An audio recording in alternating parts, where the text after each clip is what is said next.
Right ఇక bulletin లో breaking news అయితే చూస్తున్నాం. తన కుమారుడు యాటిట్యూడ్ స్టార్ చంద్రహాస్ పాడిన బూతు పాటనైతే వివాదంపై సీరియల్ నటుడైతే ప్రభాకర్ స్పందించారు. ఇక చిన్నప్పటి పొరపాటుతోనైతే తన పెంపకాన్ని తక్కువ చేసి మాట్లాడవద్దని కూడా తెలియజేశారు. పబ్లిక్ గా బూతులు మాట్లాడటం తప్పేనని కూడా అన్నారు.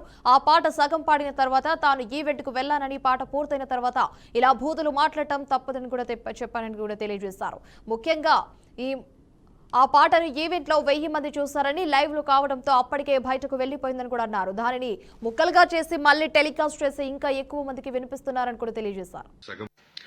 అందరికీ నమస్కారం. గత 4 రోజులుగా ఇంటర్నెట్ లో, సోషల్ మీడియాలో విపరీతంగా వైరల్ అవుతున్నటువంటి విషయం బాబు చంద్రహాస్ వాడిన బూతు పదాలు, దాని మీద విశ్లేషణలు, వారి అభిప్రాయాలు, వాళ్ళు తిరిగి బూతులు తిట్టడాలు, ఇవన్నీ జరుగుతున్నాయి. ముందుగా నేను వాటి గురించి మాట్లాడతాను. బూతులు మాట్లాడడం అనేది పబ్లిక్ గా నేనైనా, నా కొడుకైనా, ఎవరైనా సరే తప్పే. డెఫినెట్ గా దాన్ని ఎంకరేజ్ చేయను. అండ్ ఇది ఫంక్షన్ లో ఆ రోజు నేను సగం పాట అయిన తర్వాత అక్కడికి ఎంటర్ అవ్వడం జరిగింది. ఎంటర్ అయిన తర్వాత పాట అయిపోయిన తర్వాత మా బాబుతో చెప్పడం జరిగింది, నాన్న ఇలాంటివి పబ్లిక్ గా వాడకూడదు. సరే daddy, next time I don't repeat అని చెప్పాను. అది ప్రైవేట్ గా చెప్పడం జరిగింది, నాట్ పబ్లిక్ గా. సో బాగుంది, అక్కడితో అయిపోయింది అది. బట్ అది లైవ్ కాబట్టి లైవ్ కొన్ని ఛానల్స్ లో వెళ్ళిపోయింది. బట్ అప్పుడు లైవ్ చూస్తున్న వాళ్ళు తక్కువ మందే ఉన్నారు, ఒక 1000 పీపుల్ ఉండుంటారు మొత్తం చూసిన వాళ్ళు. దాన్ని ముక్కగా కట్ చేసి మిగతా వాళ్ళు కెమెరాల ముందుకొచ్చి ఇది వినండి అని చెప్పి వినిపించారు.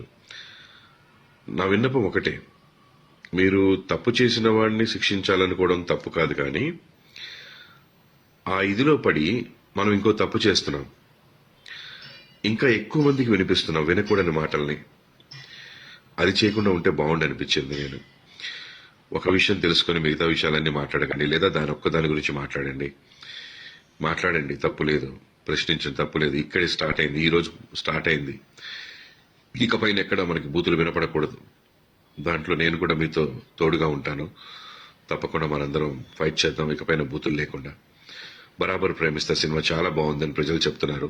తప్పకుండా సినిమా అందరూ చూసి ఆదరించండి. నా బిడ్డ తప్పుని ఇచ్చారు, వాడి టాలెంట్ కూడా ఒకసారి చూడండి, చూసి మీ అభిప్రాయం చెప్పండి. ఏదో దీనివల్ల నాకు థియేటర్కి రారేమో అని కొంచెం భయం అయితే ఉంది నాకు. ఎందుకంటే